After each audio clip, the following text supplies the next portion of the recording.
Daily Disney Dream, le podcast. Hello à tous, j'espère que vous allez bien. Je suis super contente de vous retrouver pour notre nouvelle émission de Daily Disney Dream, le podcast. Alors moi, je suis Mel et je vous accompagnerai tout au long des podcasts. Et pour ça, j'ai un super coéquipier que j'ai nommé Yann. Salut Yann. Salut Mel, salut tout le monde. Et ce soir, effectivement, nous avons une personne supplémentaire.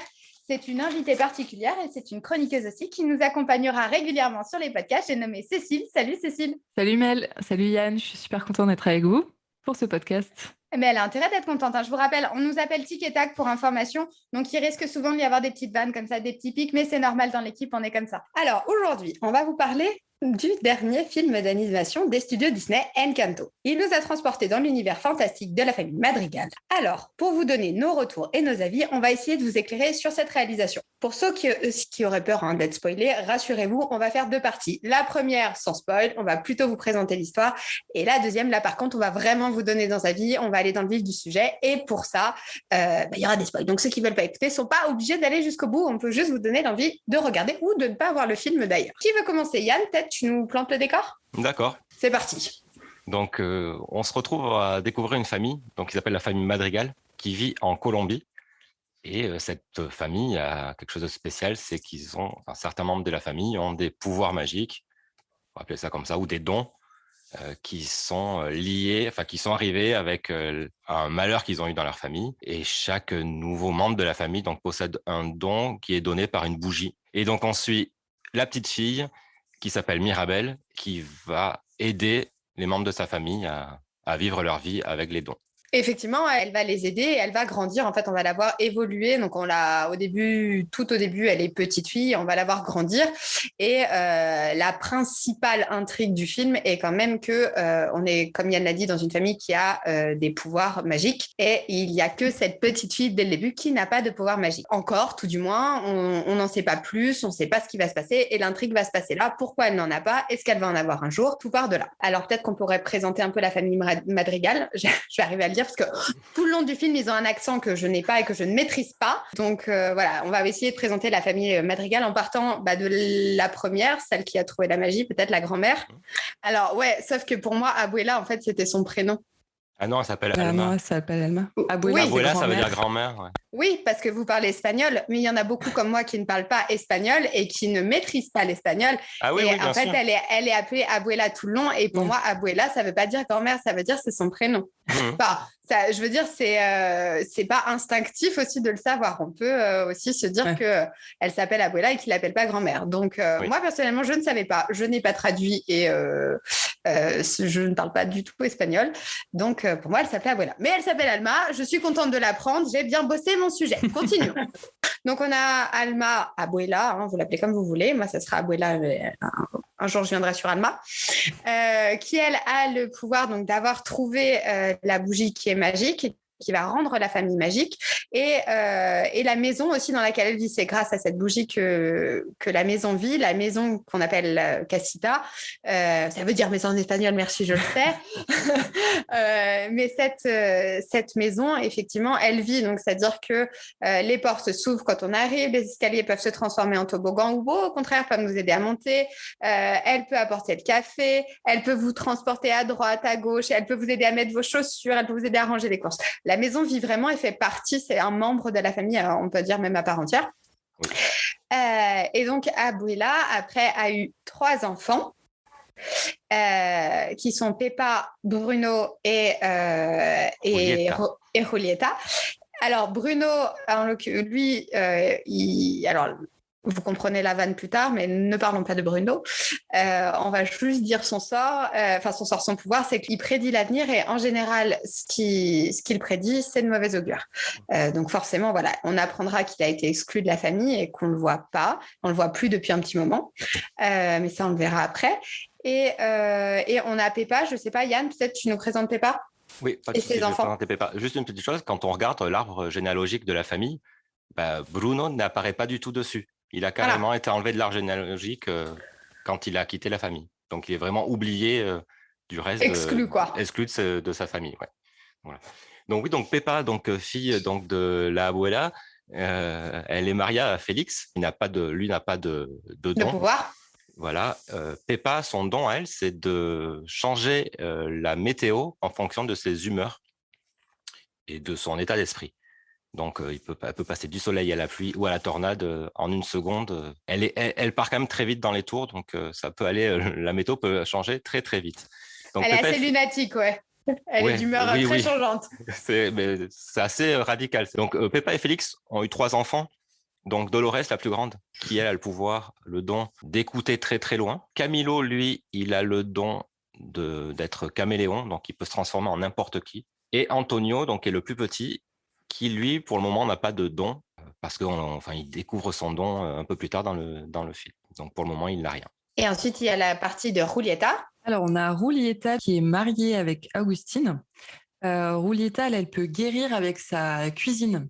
Donc, elle fait des choses à manger qui guérissent les maladies. Ensemble, ils ont eu aussi 3 enfants. On a Louisa qui est très forte. Elle a une force décuplée. Voilà. C'est elle qui fait tout dans le village, qui aide les villageois à remettre leur maison en place ou à aller chercher leurs ânes perdus dans les champs. On a Isabella qui est la reine des fleurs et qui est parfaite en fait en beauté. Et on a la dernière Mirabelle, donc qui n'a pas de pouvoir. Il faut savoir qu'en fait, à chaque... on n'a pas l'âge exact à laquelle ça arrive, mais chaque enfant, à partir d'un certain âge, va aller ouvrir une porte magique dans la maison. La porte va s'illuminer et le don va apparaître à ce moment-là. Et il y a une chambre magique en fonction du don qui va apparaître derrière. Et donc, tout le monde a eu son don, sauf Mirabelle, qui est la dernière de la famille au début du film, parce qu'après, on a Camilio qui va arriver. Pas Camilio. Non, c'est Antonio. Antonio. Il y a Antonio, pardon, qui va découvrir son don. Mais Mirabelle est la dernière de la famille à avoir essayé de la porte. Et au moment où elle a essayé, la porte est éteinte. Et donc, elle n'a pas eu de don qui lui a été attitré. En plus, la porte disparaît. Oui, c'est pire. Donc, c'est ça. Pire. Voilà, la porte disparaît sous ses yeux. C'est-à-dire que c'est la seule qui n'a pas de chambre, qui se retrouve en fait dans la nurserie avec les autres enfants à l'étage qui arrivent. Des enfants, mais elle n'a pas de chambre. Elle partage sa chambre avec les autres. Elle n'a pas de vraie chambre à elle. Donc voilà, ça c'est pour vous faire un petit peu le tour de la famille. Alors, elle est très bien présentée dans les premières minutes du film avec une chanson qui s'appelle La famille Madrigal qui nous permet assez rapidement de cerner tout le monde puisque ça se fait en musique, c'est sympathique. La chanson est longue pour le coup, mais permet de découvrir chaque personne et chaque pouvoir. Moi, j'ai eu du mal à comprendre ce qui se passait dans la chanson au début parce que ça va très vite et le rythme est vite. En revanche, avec les images, du coup, on arrive à coller les deux, on arrive à comprendre qui fait quoi et c'est plutôt pas mal. On peut peut-être parler un peu des chansons. Tu veux rentrer dans le débat dessus. Alors, on a plusieurs chansons tout au long du film d'animation. On aime ou on n'aime pas. Moi, évidemment, j'ai adoré. Alors, pas toutes les chansons. Il y en a que j'ai trouvées totalement inutiles, comme J'attends mon miracle, ou je ne sais plus exactement comment elle s'appelle, qui sert juste à meubler quelque temps une scène et qui n'est pas là pour donner une vraie explication, qui n'est pas une vraie chanson d'un film. C'est vraiment plutôt une passade dans un moment que je trouve pas formidable. Mais sinon, les autres, il y en a beaucoup que j'ai adoré. Donc, La famille Madrigal, je trouve que ça présente très bien le film et ça met dans l'ambiance. Rien qu'avec la musique, ça donne du peps. Et c'est vrai qu'on a l'impression que cette famille, elle est pleine de peps, pleine de magie. Après, on a la chanson Ne parlons pas de Bruno, qui apparemment a dépassé, et là, je ne suis pas du tout d'accord, qui a dépassé Let It Go de Frozen. Et oui, ça y est. Est-ce que c'est officiel, ça? On est vraiment sûr? Ouais.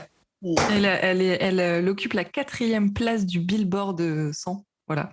Et ça a été fait, la dernière fois que ça a été atteint, c'était pour l'Air du vent de Pocahontas. Aïe, ouais. Donc, ça remonte. Et Let It Go, ça n'a jamais atteint plus que la 5e place. Donc voilà, à une place près. Ma vie est foutue. En tout cas, cette chanson, malgré le fait que pour moi, elle ne détrônera pas Let It Go, elle reste quand même très entraînante, nous permet de connaître un peu plus Bruno, parce que c'est vrai que tout au long du film, on ne nous en dit pas sur Bruno, on ne sait pas ce qu'il a, on ne sait pas ce qui se passe, et c'est juste à ce moment-là qu'on va avoir plus d'informations sur lui, pourquoi il est parti, pourquoi il n'est plus là, qu'est-ce qui se passait quand il était là. Et donc, c'est là qu'on apprend qu'effectivement, il voyait l'avenir, il regardait l'avenir des gens et en voyant, il voyait en général des choses de mauvais augure. Donc, il y a des gens qui devenaient chauves, il leur disait qu'il allait devenir chauve, il disait qu'ils allaient avoir un gros ventre. Et surtout, il a dit par exemple à Dolores que l'homme de sa vie se marierait avec une autre fille. Voilà, plein de petites choses comme ça qu'on apprend grâce à la chanson et qui nous mettent un petit peu dans l'ambiance. Elle est entraînante, elle est sympa, elle fait très comédie musicale, je trouve. Oui, et puis elle est très dansée, donc c'est vrai que toutes les scènes pendant cette chanson sont super vivantes. Puis à la fin, ça fait vraiment très comédie musicale où chacun chante en même temps, comme le final. Ils sont super nombreux en plus dans cette chanson. Ça. Tu vois, dans d'autres, il y a une personne, voire deux, mais dans celle-là, il y a beaucoup de personnes entre les personnages principaux plus les villageois. Oui, c'est vrai, les villageois, il y a les petits-enfants au début aussi dans la famille Madrigal qui chantent et qui aident beaucoup aussi à comprendre, puisque c'est eux qui posent les questions pour savoir quelle personne a quel pouvoir. C'est ça. Et après, il y a... Alors, je suis obligée d'en parler, je suis désolée. Il y a la chanson « Sous les apparences » de Anaka. Clic, clic. Ah, mais alors, moi, celle-là, mais je l'aime, mais je l'écoute en boucle. Alors, je vous laisse dire votre avis sur cette chanson. Je vous donnerai le mien après parce que c'est le seul qui compte. Mais je vous laisse donner votre avis. Yann, peut-être sur cette chanson, je l'aime bien. Après, je trouve que ça me faisait bizarre de l'avoir chantée par ce personnage-là, qui je trouvais qu'est complètement décalé par rapport à la chanson. Mais la chanson est pas mal. Après, j'aime bien toutes les chansons du film. Mais la toute première fois où je l'ai vu, quand je suis allé le voir, j'en suis sorti en me disant, il y a beaucoup trop de musique. Je sais pas, la toute première fois, je me suis dit, il y en a beaucoup. Peut-être que c'était juste un ressenti ou qu'il y avait des scènes qui n'apportaient rien, comme celle que tu as dit tout à l'heure, où c'est Mirabel qui chante l'histoire où qu'elle n'a pas de don, où effectivement c'était peut-être un peu long, alors qu'il se passait plein de choses autour, et on se retrouve avec cette chanson qui coupe tout. Mais j'ai bien aimé les chansons, mais ma préférée, c'est pas celle-là, c'est une qui est à la fin du film. Donc, pour la vie. Avec les papillons. Ouais, celle sur les chenilles, ouais. Qui s'appelle Dos Oruguitas. Moi, je me rends compte que mon avis est vraiment à l'opposé de vous. Déjà, la première sur la famille Madrigal qui présente tout le monde, elle m'a saoulée, elle est trop longue, elle est vraiment, vraiment trop longue. En plus, on comprend rien. Moi, j'ai eu du mal avant de rechercher un arbre généalogique pour vraiment me visualiser les gens qui faisaient partie de la famille et à quel degré ils étaient. Moi, avec la chanson, j'avais pas compris, vraiment. Pourtant, il y a un dessin au début, dans les 5 premières minutes. Mais on voit 5 secondes, quoi. Ouais, mais du coup, c'est explicatif parce qu'elle dit maintenant, vous connaissez les enfants, je vais vous parler des petits-enfants. Et du coup, on voit vraiment la lignée parce qu'il y a les petits-enfants dessous. Donc, on arrive à voir l'arbre généalogique de la famille Madrigal. Ouais, non, mais ça t'a pas parlé. Ça t'a pas parlé. Ça peut, non, mais... Et par contre, au contraire, moi, donc c'est la deuxième chanson, J'attends le miracle, de Mirabel. Je l'ai trouvée... très jolie, très poignante. Bah oui, mais... Et justement, en fait, c'est là où on comprend... En fait, il faut savoir aussi que toutes les chansons, je trouve, du film, quand elles sont chantées par un personnage particulier, en fait, elles décrivent par rapport avec leurs chansons, leur manière de penser et leur façon d'être et leur mal-être aussi. Et J'attends le miracle, j'ai trouvé que cette chanson était très horrible, en fait. Surtout au moment où elle a été prise, je ne sais pas si je peux le dire. Non. Voilà, je ne peux pas le dire. Surtout au moment où elle a été prise. Ouais, j'ai trouvé ça vraiment trop compliqué, quoi. Après, j'ai l'impression que quand même une grande partie des chansons parlent du mal-être des personnages. En dehors de la première, la famille Madrigal, quand chaque personnage chante sa chanson pour expliquer son histoire, c'est beaucoup sur le mal-être. Non, parce que à l'inverse, alors autant celle sous les apparences, oui, je suis d'accord, ça parle du mal-être de Louisa, autant pour Isabella, que sais-je faire d'autre, c'est l'inverse, elle découvre qu'elle sait faire autre chose que la perfection et ça lui fait chanter une chanson qui lui met plein de jokers. Et c'est là qu'elle devient vraiment elle-même. Donc non, on peut pas. C'est là qu'elle vraiment. Oui, elle se libère à ce moment-là. Je suis d'accord. Donc celle-là, non. Et du coup, sur la chanson Sous les apparences, À part, moi, alors par contre, pour le coup, le clip, entre guillemets, de la chanson, il est génial. Ça m'a fait beaucoup rigoler quand même. Il est magnifique. Les ânes licornes, franchement. Les ânes qui dansent derrière avec Louisa, parce que Louisa, on vous le rappelle quand même, Louisa, c'est la petite enfant, donc c'est celle qui a le plus de force. Donc, c'est-à-dire que c'est un bulldozer et elle le chante dans sa chanson, je suis un bulldozer, une vraie machine de guerre. Et là, elle est les paroles. mais je la connais par cœur, je peux vous la faire. Mais elle est en train de chanter quand même.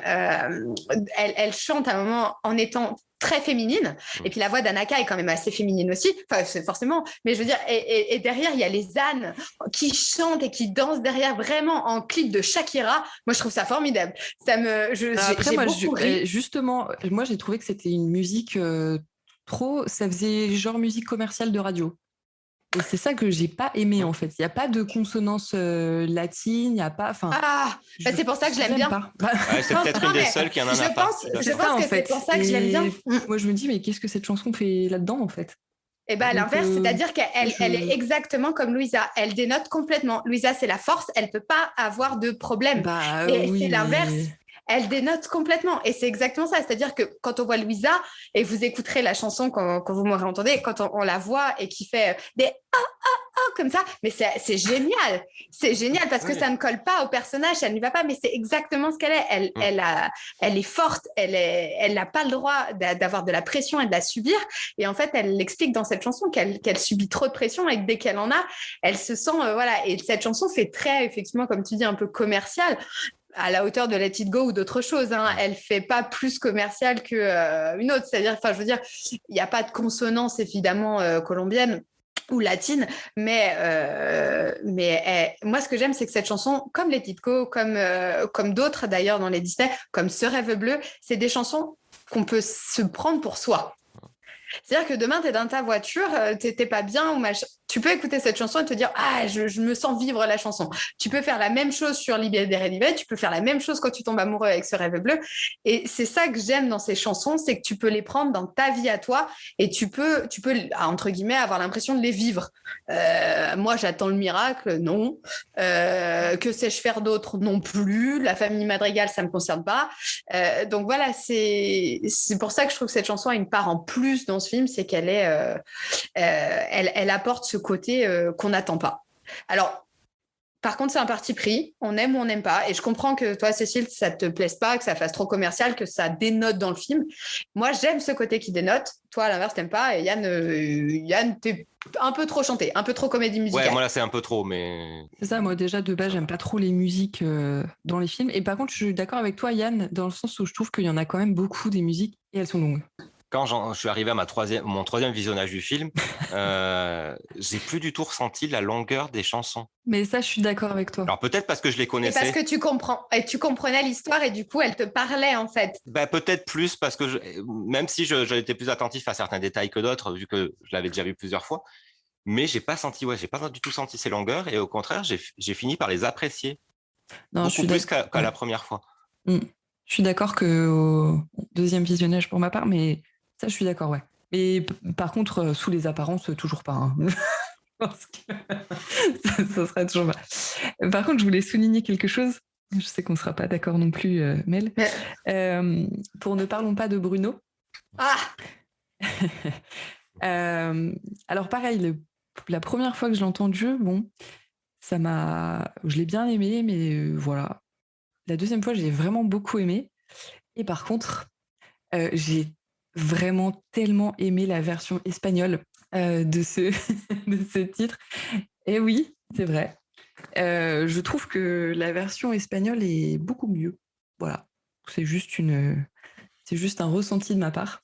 Et alors, je me suis fait la réflexion parce que la première fois que j'ai vu le film aussi, je me suis un peu... alors, c'était à la chanson, justement, de Isabella, sur les fleurs, là. Et à un moment, je me suis dit, mais attends, c'est la même chanteuse qui chante toutes les chansons, en fait. Et j'ai pas ressenti ces intonations différentes pendant les chansons. Je sais pas pourquoi. Peut-être un peu plus après, quand j'ai revu le film. Mais je sais pas comment expliquer ça, mais pour moi, les chansons se ressemblent toutes. Alors, à part, en tout cas, les chansons des filles, quand elles chantent toutes seules. Mais voilà, du coup, j'ai hâte de voir le film en espagnol. Alors moi pas du tout. Moi effectivement les chansons j'ai vu, j'entends les 3 voix différentes. En tout cas que ça soit,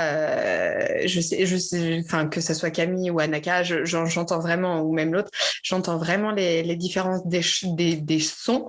Je reconnais la voix des personnages et pour moi c'est pas du tout les mêmes. Après, il faut aussi s'accorder sur le fait qu'on est dans un Disney et qu'aujourd'hui, qu'on mette Anaïs Delva, Camille Timmerman, Charlotte qui a chanté, c'est des chanteuses Disney.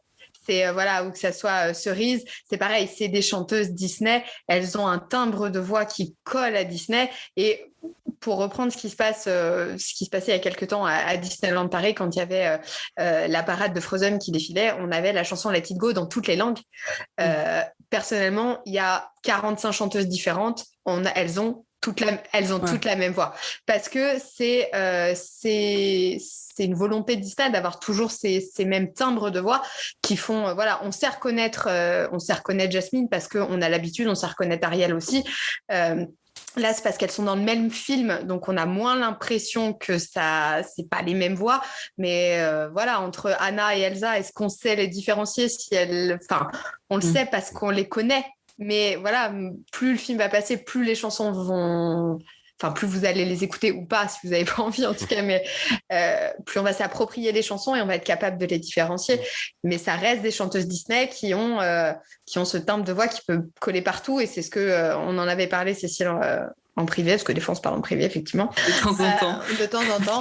Mais on en avait parlé. C'est vrai que je disais, quand il y a eu Frozen et 1 et Frozen 2, ils ont changé de chanteuse puisqu'Anaïs Delva ne voulait plus en faire partie et c'est Charlotte Herpieux qui a repris. Si tu ne le sais pas, on ne sait pas que c'est pas la même chanteuse. Et là, pour moi, c'est la même chose, c'est-à-dire que moi, je reconnais les voix parce que peut-être dans ma tête, je les ai associées au personnage. Mais en tout cas, j'arrive à faire la différence entre les voix. Mais ça reste des voix... voilà, les mêmes voix similaires, aux mêmes intonations, au même son, des voix qui sont capables de partir très haut et très bas, et qui font vibrer un peu au niveau émotionnel. C'est ce que Disney fait en général de mieux. Ah, c'est ça, c'était vraiment la première pensée sans réfléchir en fait, où voilà, je me suis dit mais c'est la même personne qui parle en fait, où j'ai pas suivi.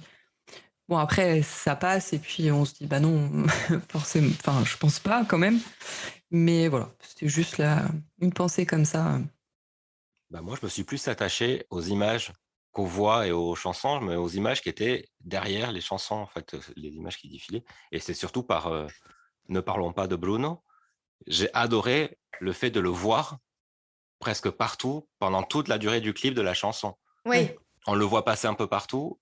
Alors, c'est discret, mais à la fin, il y a un morceau un peu hip-hop avec Dolores qui chante. Et on le voit derrière, sur le balcon, en train de bouger la tête comme ça et de danser en même temps qu'il y a la chanson sur lui. Et j'ai trouvé ce passage génial, moi.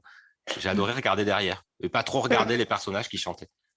Ah, mais moi, je ne l'ai pas vu. Alors, tu vois, comme ça, j'ai pas vu qu'il était sur le balcon derrière, en tout cas. J'ai vu qu'il était plusieurs fois dans la chanson, mais j'ai pas vu qu'il était sur le balcon derrière. Mais en fait, on le voit passer quand ils sont dans la maison et il se faufile et il y a une grosse lumière, il y a une lumière verte sur lui et on le voit passer.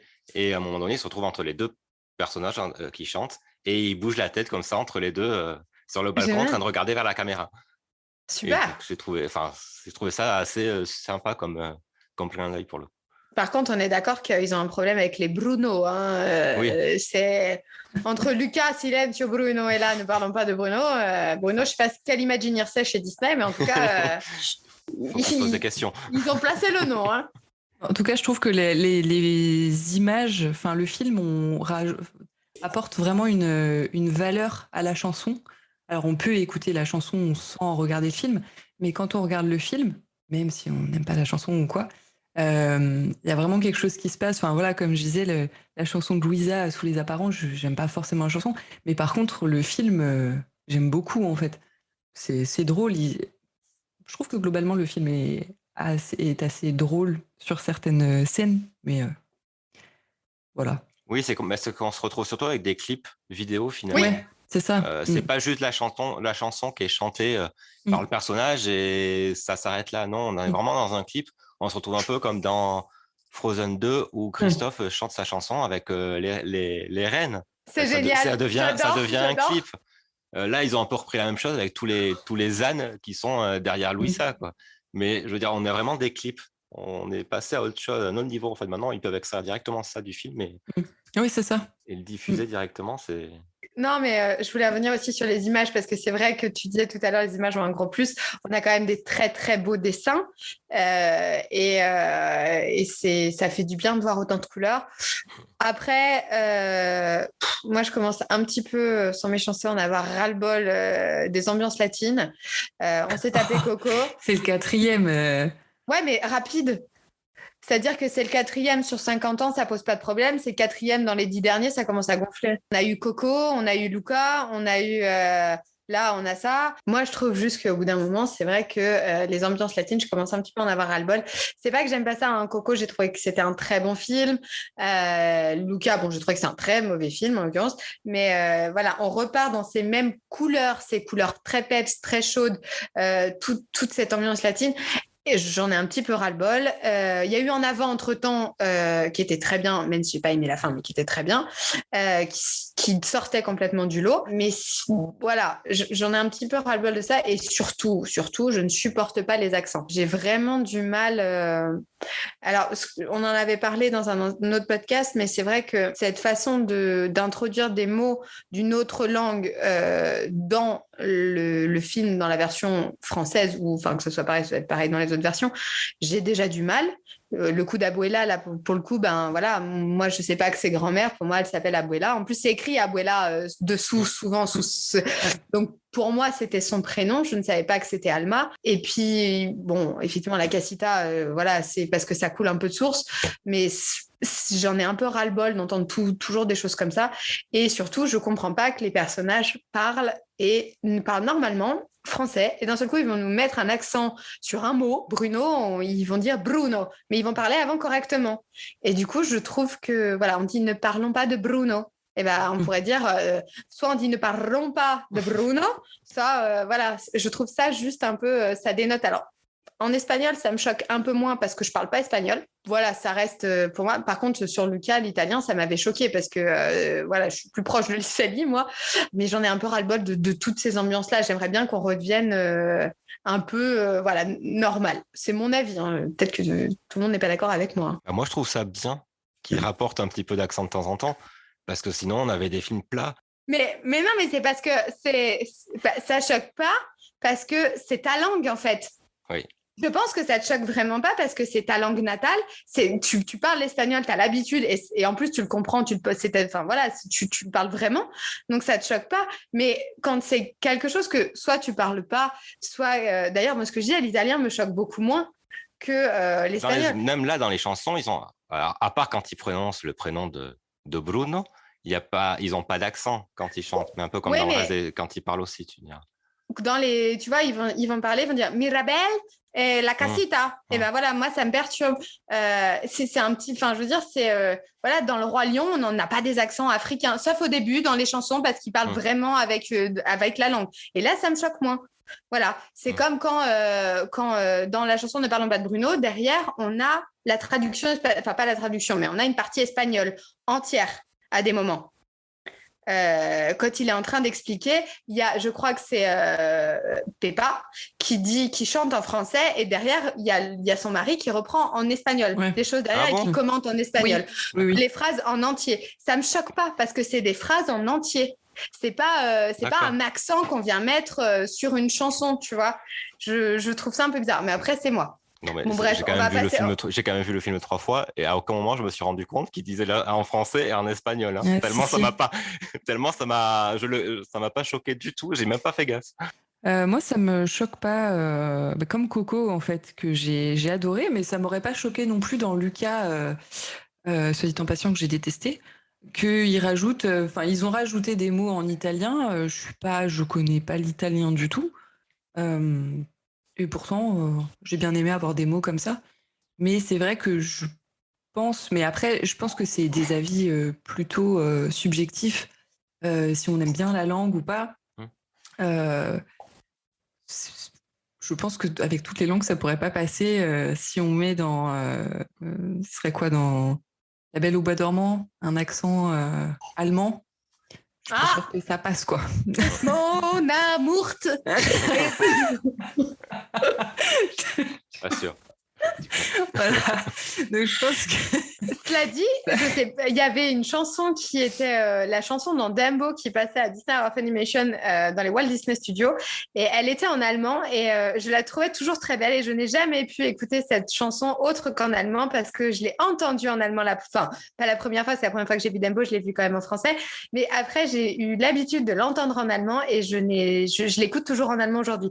Oui, mais t'es habituée avec l'allemand, toi, donc du coup ça doit pas te choquer. C'est pas parce que j'ai fait allemand quand j'étais au collège il y a des années, ma grande, que je suis habituée à l'allemand. Alors, Yann, je crois que tu voulais nous parler de quelque chose en particulier. Ouais, je pense qu'on peut parler des tenues que portent les personnages qui ont un don. On va s'attarder que sur cela. Je ne sais pas si vous avez remarqué en regardant le film que chaque personnage porte sur ses vêtements quelque chose, un motif, un accessoire en lien avec son don. Pas du tout. Et c'est ça pour tous les personnages. C'est-à-dire que Peppa, elle a des boucles d'oreilles soleil. Ok. Rulieta, sur son tablier, elle a un mortier dessiné avec des petites étoiles autour pour montrer qu'elle fait de la nourriture.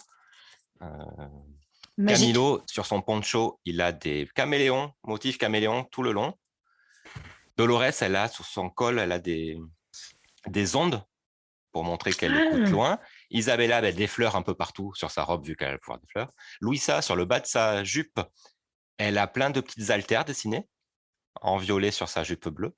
Après, Antonio, on ne sait pas encore, vu qu'il a pas, au début, il n'a pas de pouvoir, donc il n'a rien sur ses vêtements qui montrent. Et Mirabella, vu que elle n'a rien, elle, sur sa robe, elle reprend tous les dons de toute sa famille, même du petit Antonio qui n'a pas encore de dons. Elle a tous les dons dessinés sur sa jupe. Moi, j'avais vu aussi que pour distinguer les différents membres de la famille, les créateurs, en fait, ont dissocié, pareil, on fait des couleurs sur les vêtements particulières. Donc, tout le côté de Peppa et Félix, ils vont plutôt avoir des couleurs chaudes. Et tout le côté de Rulieta et Augustine, ils vont avoir plutôt des couleurs froides sur leurs vêtements. Parce que du coup, comme il y a un peu plus de 12 personnages qui sont, qu'on voit évoluer, il fallait vraiment distinguer ces personnages. Et du coup, ils ont utilisé les couleurs de leurs habits pour les caser, en fait.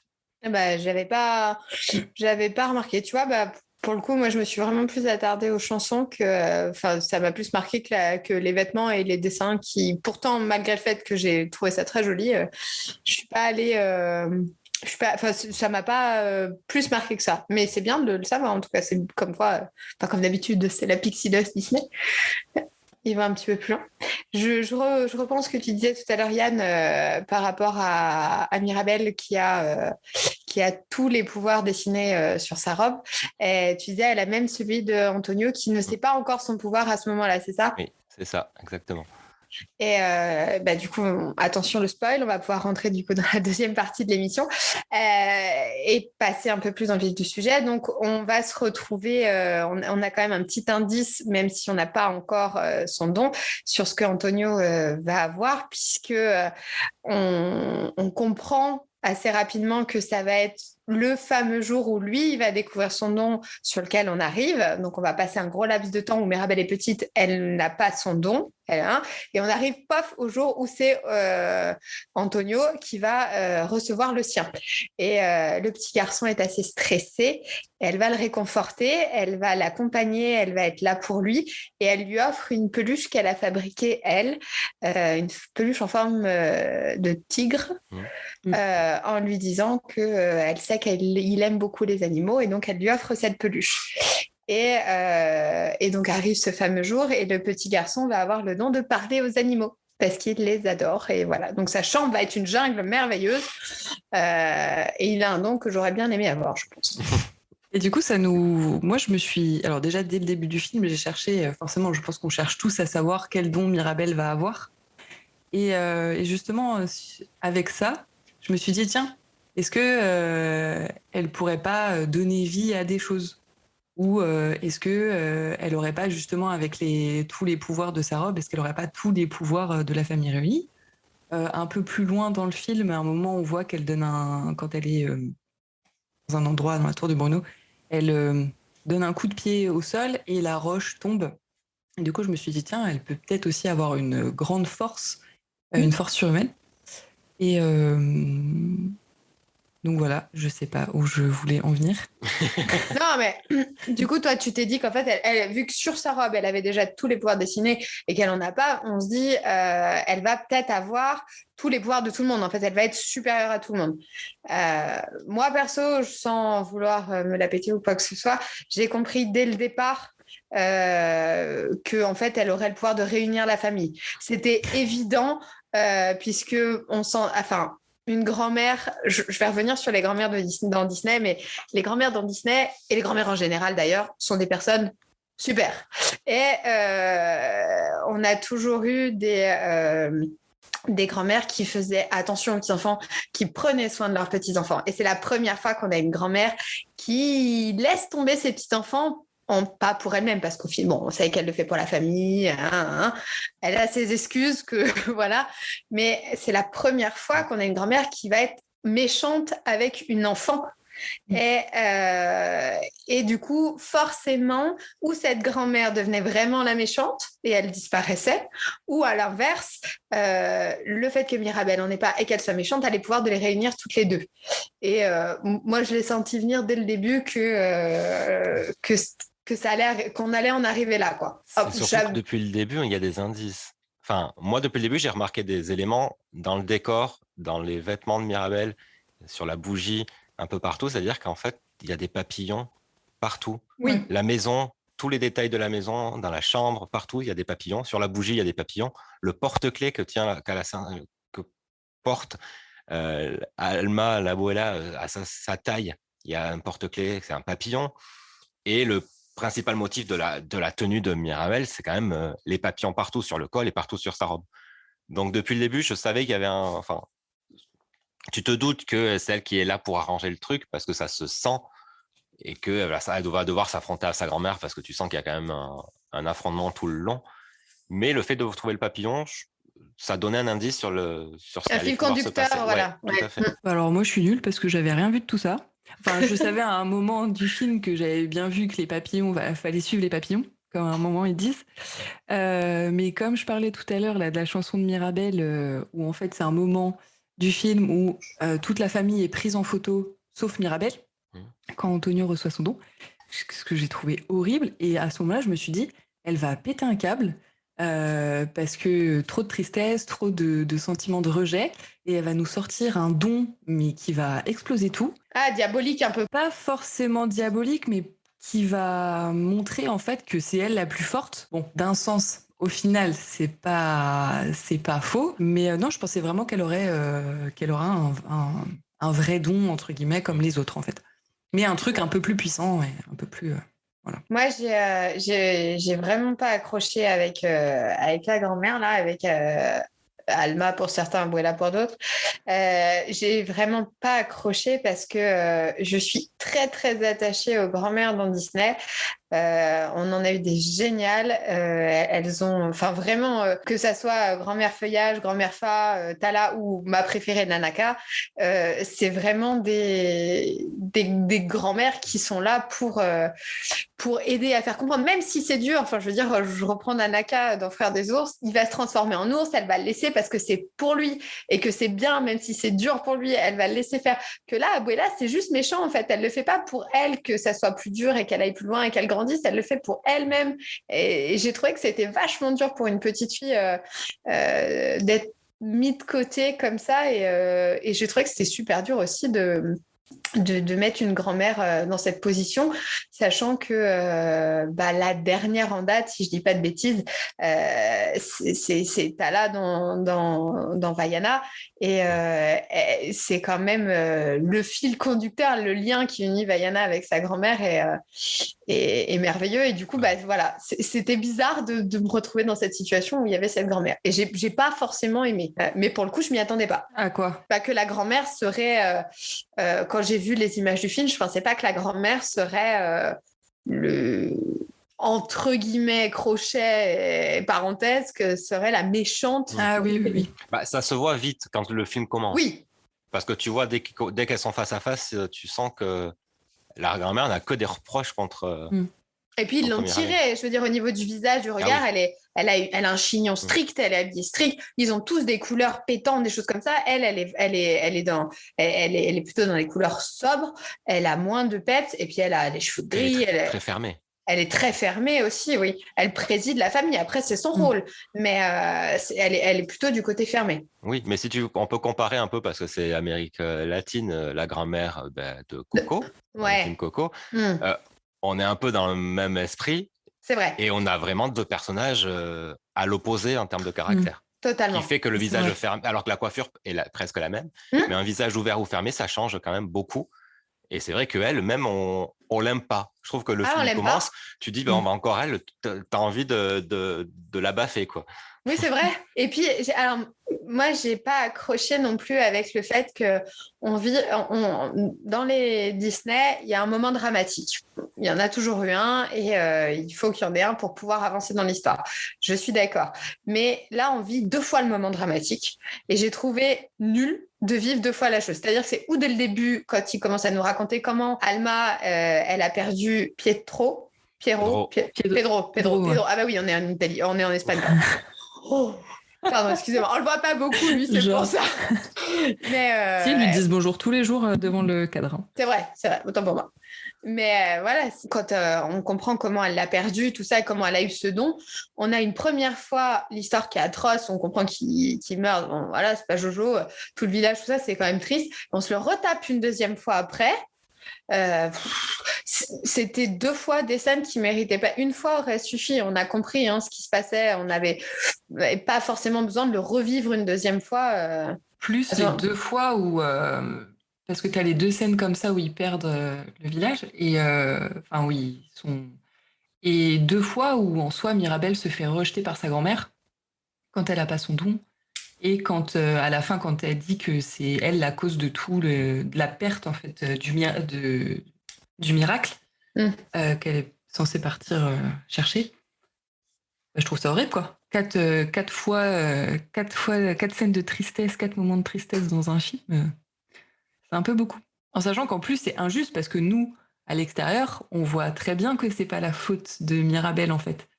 Et on a un peu envie, devant notre écran, de hurler à la grand-mère, mais remets-toi en question. Et juste, c'est vrai, c'est ta faute. Oui. Moi, j'ai plus mal vécu le fait qu'ils nous mettent 2 fois le grand-père qui meurt que Mirabel qui va pas bien, même si je suis d'accord. J'avais envie de taper la grand-mère aussi à ce moment-là parce que j'ai envie de la secouer en me disant mais tu peux pas ouvrir les yeux. Mais à l'inverse, on sait que ça va se finir bien pour elle. L'autre, ça se finit pas bien. Et on le vit 2 fois. C'est ça qu'ils remettent la scène 2 fois. Ouais. Voilà, c'est ça. Enfin, ils étaient obligés de la mettre à la fin parce que c'est là où c'est l'élément qui va tout remettre en place. Donc peut-être que c'est effectivement la scène au début, ils auraient peut-être pu trouver une autre façon de le raconter sans aller plus loin pour garder le truc jusqu'au bout. Vu qu'on va l'apprendre comment la bougie est venue, on peut simplement partir dès le début que c'est une famille qui a des pouvoirs grâce à une bougie et on apprend pourquoi à la fin. Il n'y avait pas forcément ce besoin d'expliquer. Je veux dire, c'est comme si dans Cendrillon, on nous avait raconté comment la maman, elle était morte et de quelle maladie. On n'avait pas forcément besoin de le savoir pour comprendre que c'était dur, triste et que et Cendrillon et son père étaient tristes. Et pareil pour le papa. Le papa aussi est mort. Ça, ils nous l'ont fait dans le film. Oui, c'est vrai. Ils nous l'ont fait dans le film. C'est vrai. Mais tu as raison, on n'avait pas besoin de le savoir pour le déroulement de l'histoire à la base. Pour moi, c'est un petit peu comme si on nous mettait la mort de Mufasa 2 fois, quoi. Oui, une fois, c'est dont une fois, on le voit se faire écraser par les gnous. Voilà, c'est ça. Il y a une fois, on le voit mort et Simba essaye de le réveiller, et une autre fois, voilà, non mais je veux dire, c'est quand même on vit 2 fois et sachant que c'est en plus ce moment triste va être le dénouement, donc repart sur un moment d'émotion où ça va bien se finir, c'est double peine, quoi, un peu entre guillemets. Heureusement que tu as Bruno qui arrive et qui te raconte 2-3 bêtises et puis voilà quoi, ça repart en forme. Vraiment, Bruno, moi ça a été je pensais vraiment qu'il était, parce que il est présenté comme quelqu'un de maléfique quand même. de méchant, de bizarre. C'est-à-dire qu'ils n'ont jamais compris son don. Non. Donc, ils avaient peur de lui parce qu'ils ont pas... Enfin, le don était difficilement compréhensible pour eux. Et j'ai pas... Alors, j'ai compris pourquoi il avait été rejeté, enfin, pourquoi il était parti de la famille. Mais je me suis dit, ah bon, juste pour ça? En fait, il s'est fait... Moi, je pensais vraiment que comme on voyait les premières images, par exemple, juste avant, pendant la promotion du film, quand on voyait qu'à un moment, ils avaient fait des affiches avec chaque porte et qu'on voyait celle de Bruno éteinte, enfin, sur l'affiche montrait une porte sans lumière. Et je me disais, ouais, il a tué quelqu'un, il a fait quelque chose de grave, il a, je sais pas, j'imagine plein de trucs. Et non, en fait, il a juste prédit 2-3 bêtises qui se sont avérées. Bon, après, même lui, il le dit, ce qui prédit en général, c'est jamais de bon augure, mais bon, sans avoir poussé un peu le truc. Et j'ai trouvé ça super triste pour lui. Pareil, j'ai eu trop de peine. Parce qu'en plus, quand on le voit les premières fois, quand Mirabel fait sa connaissance, on a l'impression qu'il est complètement taré. Et alors qu'en fait, je le trouve super attachant. Vraiment, j'ai beaucoup aimé. En plus, je l'ai trouvé drôle, mais parce qu'il est fou, quoi. Enfin, il a vécu je sais pas combien de temps tout seul, le pauvre, et dans sa pièce, là, tout seul. Et ça m'a fait marrer. Mais du coup, il m'a fait de la peine, mais je l'aime bien. Il part parce que il a raconté sa vision à Alma. Et il y a un affrontement entre eux, c'est pour ça qu'il part. Ouais. C'est pour ça qu'il quitte la famille. Moi, je l'ai pas perçu comme ça. Moi, je l'ai perçu qu'en fait, il partait parce qu'il avait peur que sa vision fasse du mal à Mirabel. Oui, c'est vrai qu'à un moment, il dit, c'est vrai que Mirabel dit, t'es parti pour me sauver, enfin, pour me protéger. En fait, c'était soit lui, soit elle dans la famille. C'était où lui, il restait et ils allaient rejeter la petite, ou elle restait, mais lui, il partait pour pas que la prophétie, entre guillemets, se réalise. C'était ou l'une ou l'autre, et lui, il a privilégié la petite avant lui, qui est sa nièce. Il l'a privilégiée en partant, sauf que il sait pas. Pourtant, il est juste derrière les murs, mais il est finalement, c'est arrivé quand même. Ils ont mis la petite de côté, quoi qu'il arrive. Et ce qui est Bruno, c'est un personnage très très attachant parce qu'il vit derrière les murs. En fait, il est tout le temps resté dans la famille, il est tout le temps resté là. Et surtout, enfin, ce moment où ils sont tous à table et il y a il a collé une table, il s'est fabriqué une table à côté du mur et il a mis son assiette avec son prénom dessiné parce qu'il est tout seul. C'est dur pour lui, quoi. Mais moi, j'ai vraiment un problème sur les personnages, même si tous indépendamment, ils sont bien. Et je trouve que c'est aujourd'hui le problème des Disney, c'est qu'il y a trop de personnages, ils sont tous bien, mais ils ne sont pas développés. Et on avait remarqué ça déjà dans Frozen 2, où il y a beaucoup de personnages. Tout le monde est à peu près bien. Enfin, je veux dire, c'est des personnages qui... T'as envie d'en savoir plus sur chaque personnage, mais on peut pas parce qu'on est dans un film d'animation, mais on a envie... Et du coup, je trouve qu'il manque des choses. Des fois, ça va trop vite. Des fois, on n'a pas assez d'explications. On comprend pas vraiment pourquoi. Et on n'a pas assez de traits de caractère réels de chacun. Ah, moi, je suis d'accord. Et je rajouterais même un truc. J'ai été aussi déçue. Au même titre que... Alors, bon, Vaiana, je n'ai pas trop apprécié, mais là, je parle au niveau des animaux. Voilà, Pois, où on a vu plein de merch autour de lui et tout, puis au final, pour le voir 2 minutes dans le film.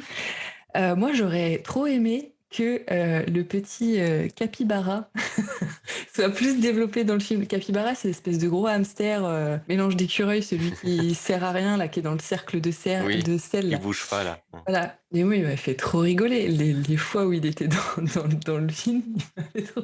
Je le fais bien. Vous voyez pas, mais moi, je suis en train de le faire en direct. Au niveau de mon visage, je le maîtrise. Et moi, il m'a fait... Vraiment, j'ai rigolé. Alors, ça dure 2 secondes. Et c'est vrai que j'aurais bien aimé... Pareil, voilà, on voit des objets achetés, donc du merchandising, des choses comme ça, autour de ce personnage, qu'on doit voir en tout 10 secondes, 15 secondes. Et je trouve que j'aurais bien aimé... Enfin, voilà, j'aurais bien aimé avoir un peu plus de choses avec lui. Ou voilà. Et c'est le même problème avec les... Ils nous font nous attacher à des personnages qu'ils ne développent pas. Des personnes aussi, des personnages et des animaux, voilà. J'ai pris l'exemple de ce petit truc trop mignon. Mais voilà. C'était juste pour appuyer C'est dire. Ouais, moi je trouve qu'effectivement il y a vraiment un manque. Moi en l'occurrence, un personnage que j'ai vraiment aimé, c'est Dolores, parce que j'aime bien le personnage, j'aime bien qu'elle entende tout. Je trouve ça super triste parce qu'en fait on apprend à la fin, et grâce aux chansons, qu'elle est amoureuse du Mariano de sa sœur, enfin qui est promis à sa sœur en tout cas, et de sa sœur, sa cousine. Oh là là, je suis perdue dans la famille Madrigal moi. Parce qu'en fait elle l'entend, vu que son don c'est d'entendre ce qui se passe, elle entend ce qu'il dit et elle entend que c'est quelqu'un de bien. Depuis des années, elle l'entend, il s'occupe de sa mère, il fait plein de choses. Et elle s'est attachée à ce garçon sans le connaître, en fait. Et voilà, ça revient dans la chanson Ne parlons pas de Bruno, où il lui dit « Celui qu'elle aime se mariera avec une autre ». Pour le coup, on apprend que c'est sa cousine. Enfin bref, ça part un peu dans tous les sens. Mais ce personnage, je l'aime bien. J'aurais aimé en avoir plus sur elle. J'aurais aimé aller plus loin, savoir plein de choses. La maman de Mirabel et de Luisa et d'Isabella, elle est pareille.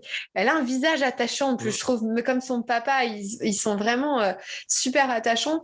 Et on n'en sait pas plus finalement. Ils sont pas... Voilà, on les découvre légèrement et j'aurais aimé en avoir plus sur eux, sur plein de choses. Et je trouve ça dommage que ça soit pas développé. Je trouve qu'il y a trop de personnages pour pas sans histoire. On a leur histoire, mais pas concrète. Et je trouve que pareil, tout au long du film, on va trop vite sur des choses, alors qu'à l'inverse, on va très doucement sur d'autres.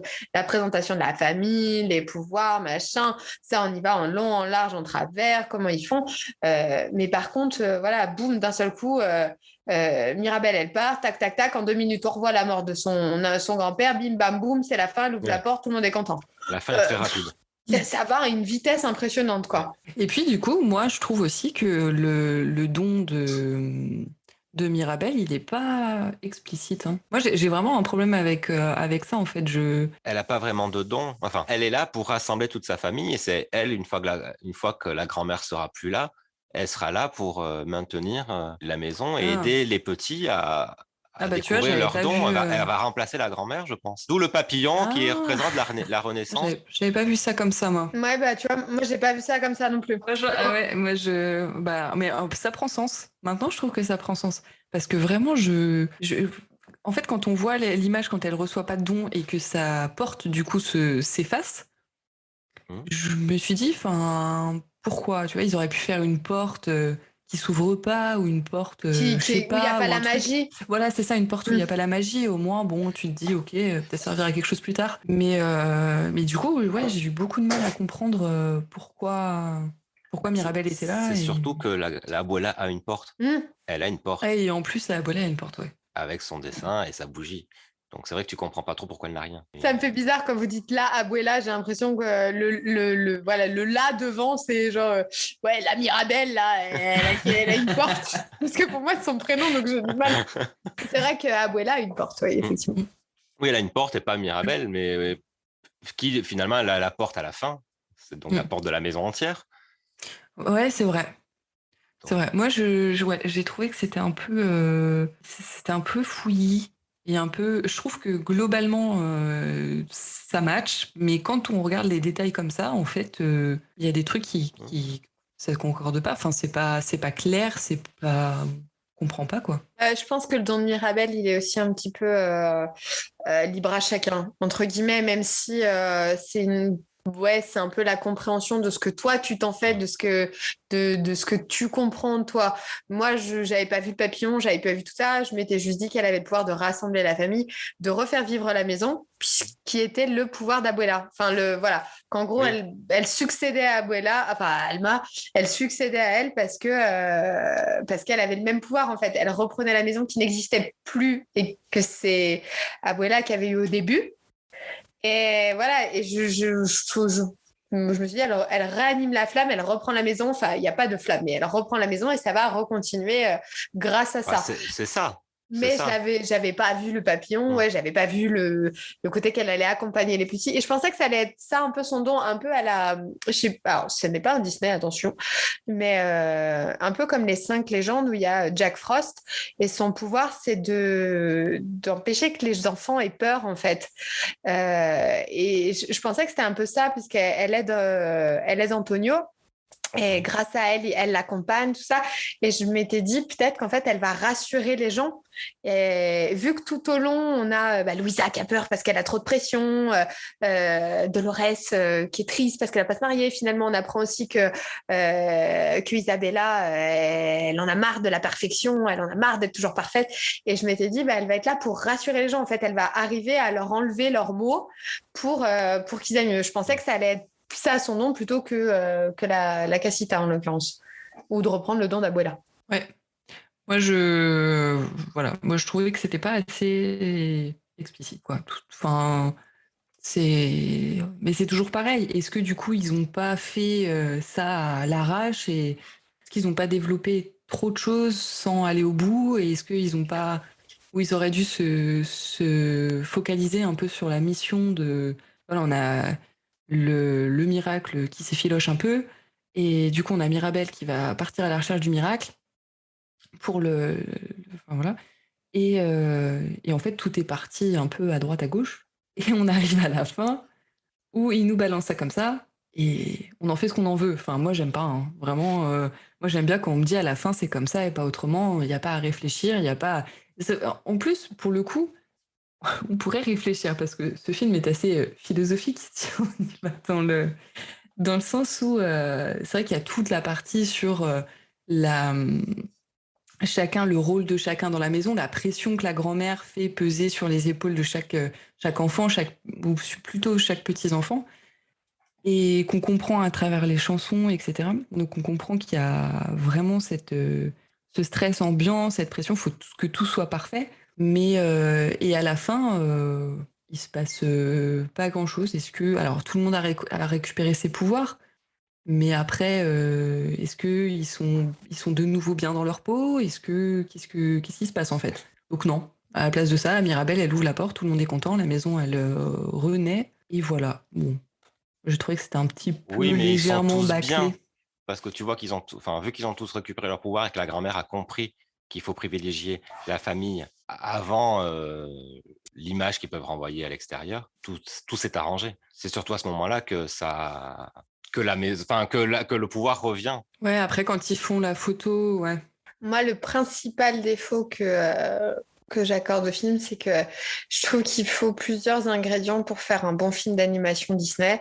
Il en manque pas mal. Il faut des personnages charismatiques. Ils sont tous bien, mais il n'y en a pas un, à part Bruno peut-être. Il n'y en a pas un qui se démarque plus des autres parce que voilà, c'est en fonction de chacun. Je veux dire, si tu préfères avoir le pouvoir de l'un, de l'autre, c'est suivant tes. Mais il n'y a pas un personnage qui démarque plus que les autres. Il n'y a pas de méchant réel. On n'a pas de méchant charismatique. On n'a pas du Hadès. On n'a pas du Maléfique. On n'a pas. Voilà, il manque un personnage. Il y a les chansons, c'est vrai. Et il y a.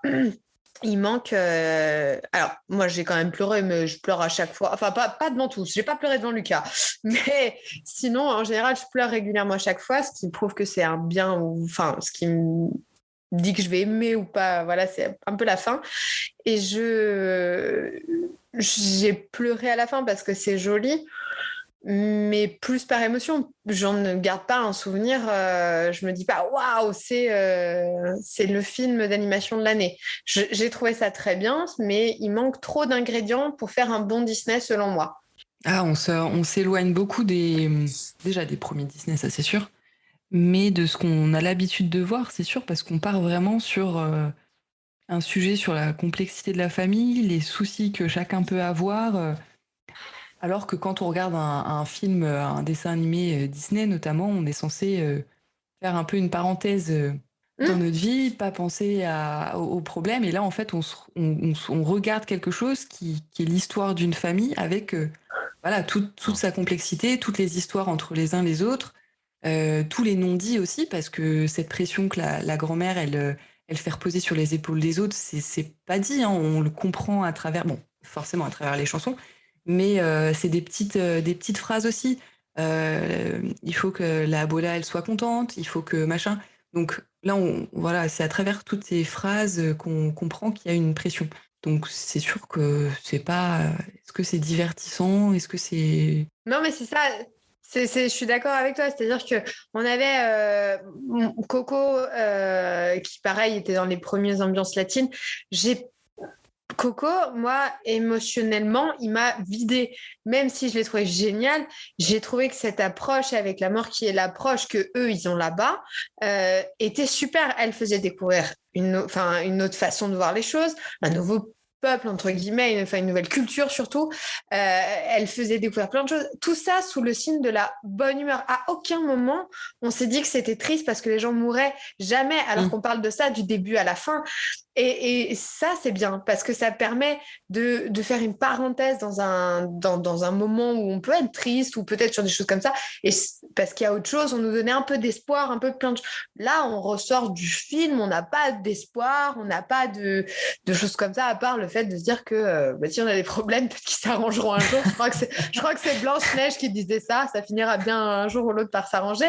Mais voilà, c'est la seule chose qui... c'est pas... voilà. Pourtant, il n'y a que de la magie. On est dans une famille qui a des pouvoirs magiques et je trouve que c'est pas magique. Oui, mais on te fait comprendre que le plus important, c'est l'amour des membres de la famille entre eux et que la magie n'a pas d'importance. Parce qu'en fait, ils perdent la magie parce que la grand-mère les aime pour leurs dons et pas pour eux, pour ce qu'ils sont. Ouais, mais l'amour de la famille entre eux, c'est une personne qui montre ça.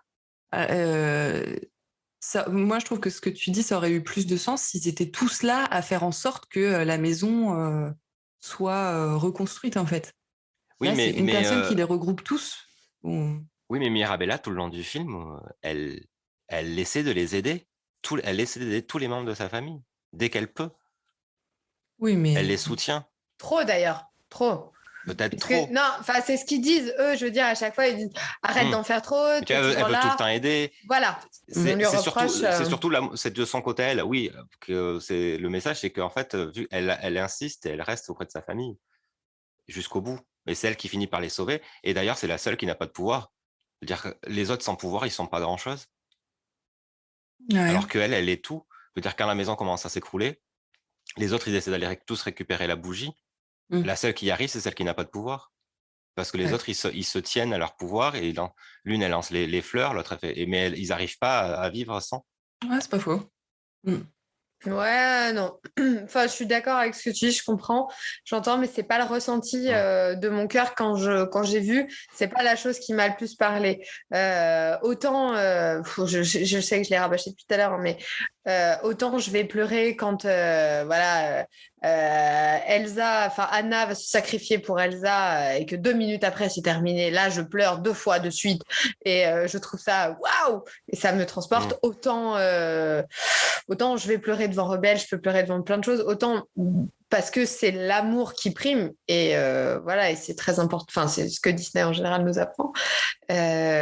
Autant là, c'est pas ce que j'ai ressenti. Enfin, c'est le cas. Je suis d'accord avec toi, mais c'est pas le premier ressenti que j'en ai eu. Mais c'est plutôt l'aspect familial et pas l'aspect. Comment dire. Voilà, une famille soudée, quoi qu'il arrive, plutôt que l'amour qui sauve la famille. J'ai plus vu ce côté. Mais oui, je suis plus. Enfin, voilà, je comprends ce que tu dis, j'entends bien. Moi, c'est vrai que ça m'a fait un peu bizarre. Alors, je trouve que dans Coco, tu as tout à fait raison. Moi, c'est vrai que c'est le ressenti aussi. J'adore Coco. Même à la fin d'Encanto, je me suis dit Coco ou Encanto. Bon, au final, Coco remporte largement la première place. Mais en fait, j'étais super déçue parce que Encanto, c'est vraiment un film que j'attendais beaucoup. En plus, on a eu du merchandising très tôt. On a eu vraiment une communication importante. Avec des affiches, différentes affiches qui se sont faites. On connaissait déjà la famille avant que le film sorte, avec les différentes affiches, justement, avec les prénoms.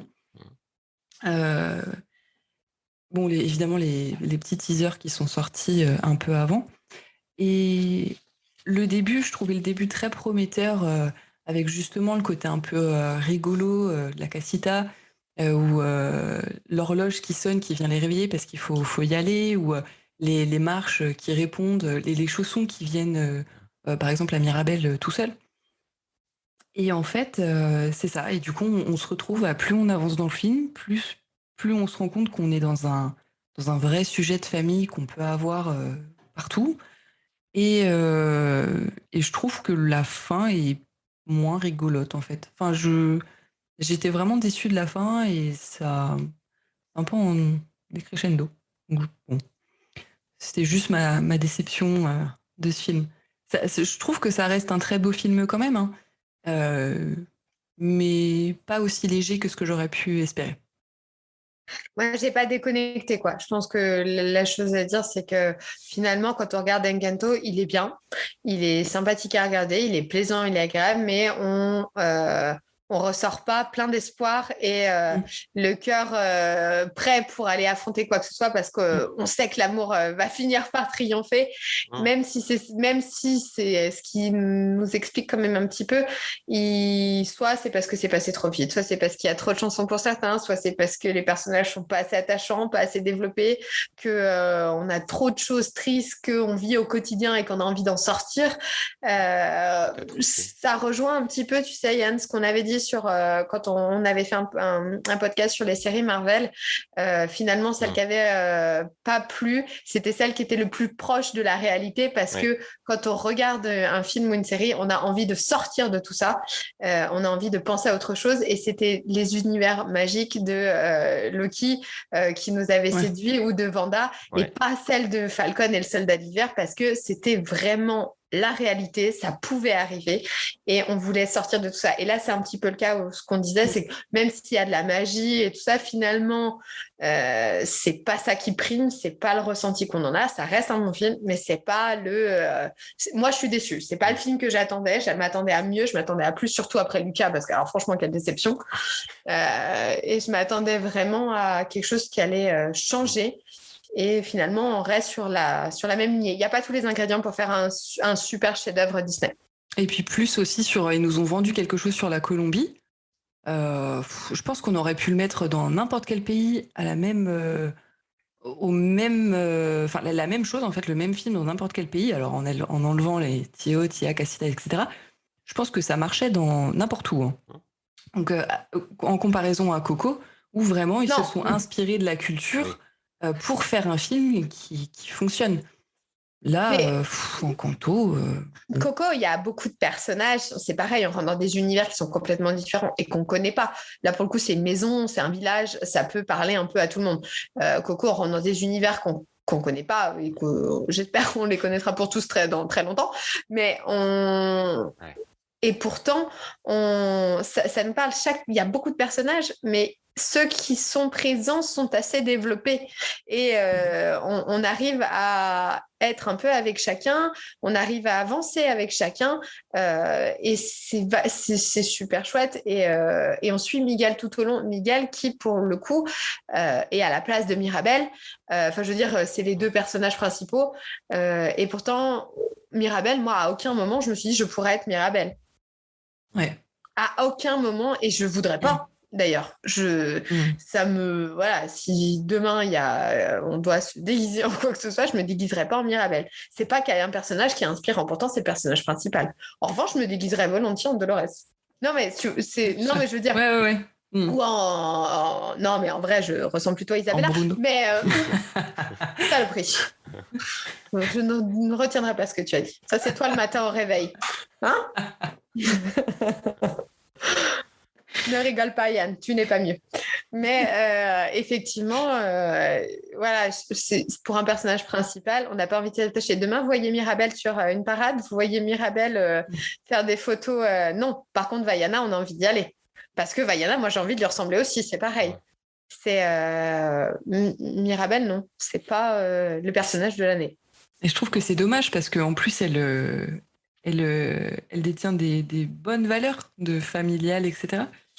Mais je sais pas, il y a quelque chose qui manque, il y a une petite pointe de quelque chose qui manque à ce film. Mais il n'y a pas tous les ingrédients d'un bon chef-d'œuvre Disney. En tout cas, on vous laisse aller le découvrir au cinéma parce qu'il est sorti le 24 novembre dernier, donc il va y avoir un petit peu de temps avant qu'il soit disponible ou à l'achat, enfin que ce soit en streaming sur les plateformes ou ailleurs. N'hésitez pas à le voir, faites-vous vos propres avis, en espérant que vous soyez peut-être pas d'accord avec nous, parce qu'on n'est pas tous les trois d'accord. Hein, et puis, n'hésitez pas à nous faire part de votre retour aussi sur les réseaux sociaux ou ailleurs. Nous dire ce que vous en pensez. On vous remercie de nous avoir écoutés. Cécile, je te remercie d'être venue avec nous. Merci à vous. Pour cette première fois, on espère qu'on te réinvitera et que tu reviendras avec plaisir nous voir. Et j'espère aussi. Merci. Et Yann, merci à toi comme toujours et à bientôt. À bientôt. Salut. Salut.